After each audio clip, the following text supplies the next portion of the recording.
Is Ukraine continuing to drive back the Russian offensive in the north, even as they consolidate their gains in the south? I'm Paul, U.S. Army combat veteran. It's July 29th, 2023. This is your daily Ukraine update. Let's get into it. Okay, first, let's take a look at the control map.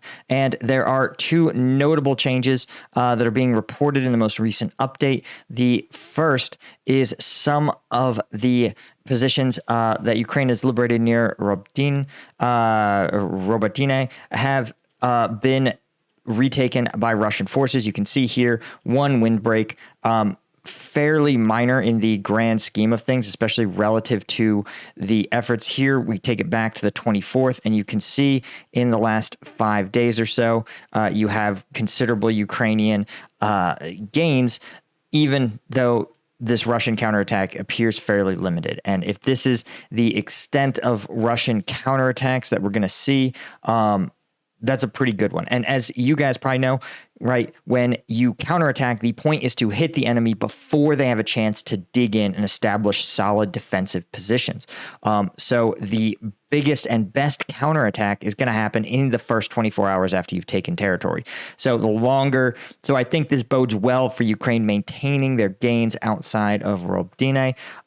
The other area where there's been changes actually is in the north, right? You might know that Russia itself launched a substantial offensive in the northern part of the near Svatove.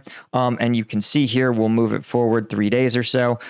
You can see over the last 3 days, right, this is sort of the 25th, the apex of this Russian surge centered right here on Kopanki. And as you can see, Ukraine has very effectively counterattacked, driving Russian forces back. Again, while not necessarily liberating it, the Russian lines of firm control have been pushed backwards. So it's a sign that while there's very intense fighting, it is indicative that Ukrainian forces are able to hold the line, so to speak, and blunt and grind out this Russian offensive effort. So in terms of news for Ukraine, it is broadly good. When we look over at the combat map, you could see, again, this has much larger swaths of territory listed as contested, areas where both Ukrainian and Russian forces are operating. And I think this is probably more interesting because it could indicate that Ukrainian forces have broken through at least the first line of major Russian defenses, right? So we'll try to triangulate this between the two maps. You can see here, this is showing that Novoprokopivka is liberated. Let's pull up the fortification maps delineating where Russian forces are located. So actually, it looks like it may have taken them. Well, let's see. So Ukrainian forces may have sliced through this first substantial trench line, probably very briefly, is what we're seeing. Likely some sort of raid or probing attack that's pushed their forces into this area before being pushed back.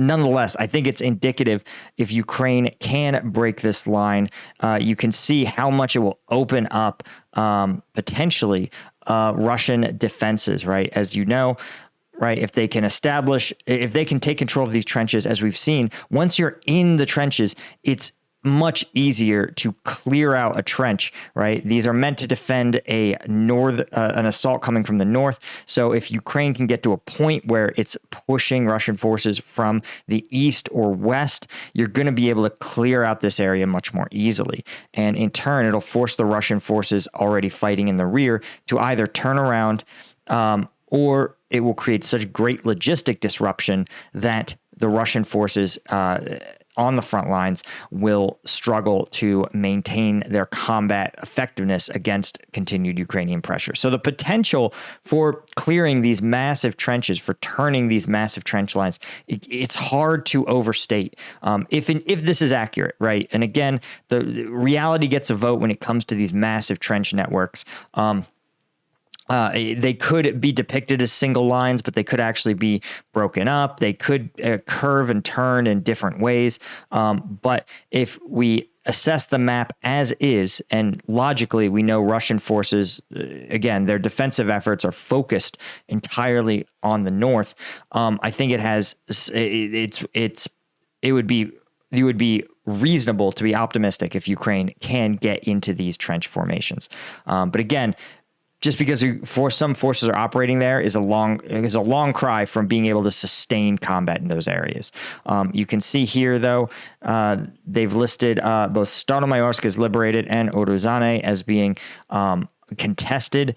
You also, of course, have some level of areas, a lot of actually areas listed as contested near half of Kurdyumivka, half of Klitschivka. Russian forces seem to be using this rail line as their kind of defensive stance. And when we zoom in on it, we can see it makes sense, right? There's a good windbreak. There's a canal. This is a lot. This is like stacking obstacles to make it difficult to cross.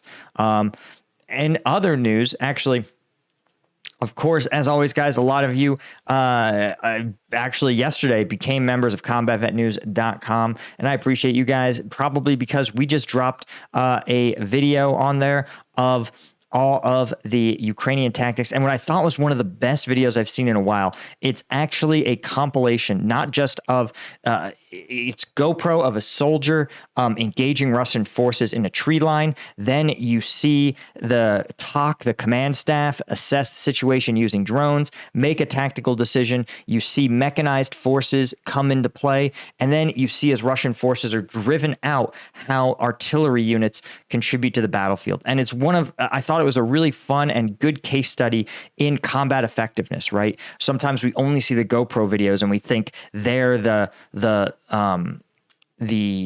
primary combat element in these fights, but in fact they're collaborative efforts where dozens of soldiers working together do their part. So if you want to see that plus cluster munitions in action, you want to become a member and get access to the my combat video breakdowns, right? This is the best way to support the channel. YouTube, not the biggest fan of my content, war content, not very popular on Patreon. So Combat Vet News is the place.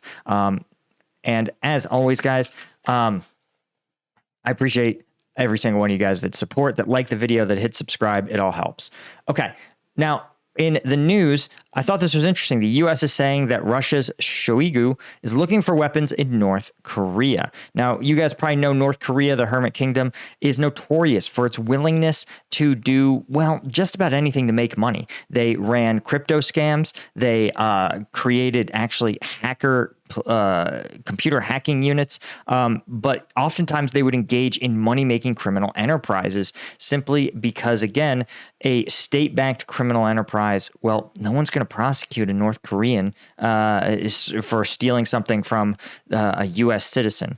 And so it's no surprise that Russia, who's already, we know, getting a lot of body armor and other personal protective gear from China, might be turning to North Korea for weapon systems. North Korea doesn't really have very modern weapon systems, but they have a lot of them. They have one of the largest standing militaries in the world by count of person, but they are very, very under-equipped, looking more like a 70s Cold War military than a modern fighting force, except for their nuclear weapons.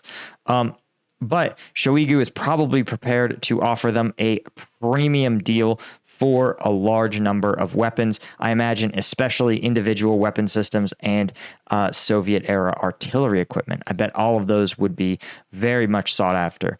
And of course, the U.S. spokesman, Secretary of State, Blinken, told reporters that that this is a sign of desperation for Russia, looking for support weapons wherever it can find it. So it may be a sign that for Russia, anyway, these